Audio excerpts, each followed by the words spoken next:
港長者想喺大灣區安享晚年，符合資格嘅長者可以申請廣東院舍照顧服務計劃，免費入住。今日帶你了解點樣申請、點樣抵達同埋點樣醫療報銷，最後仲有驚喜推介。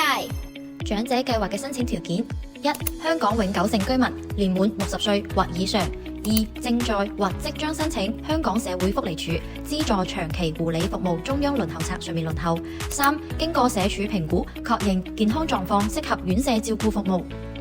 申請流程共有兩種方式。方式一，適合長居香港嘅長者，一、聯繫醫務社區服務部所屬地區嘅綜合家庭服務中心或長者服務單位等提出申請及要求轉介；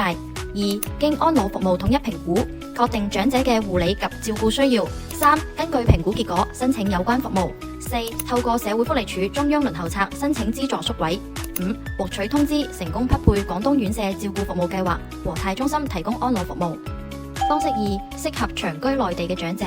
一、到和泰中心司委入住；二、喺和泰中心進行初次評估及提交相關資料俾到香港社會福利署；三、等待社署評估員上門評估；四、經過資料審查獲取通知成功匹配廣東院舍照顧服務計劃和泰中心。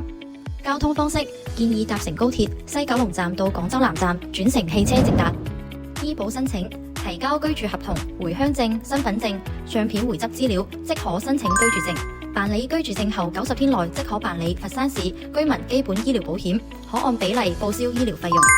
重點推介和泰中心，作為廣東院舍照顧服務計劃嘅入選機構，我哋具備5星級專業醫療服務團隊、24小時醫療資源，更有粵港雙城文娛活動，名額有限，立即鎖定大灣區養老席位。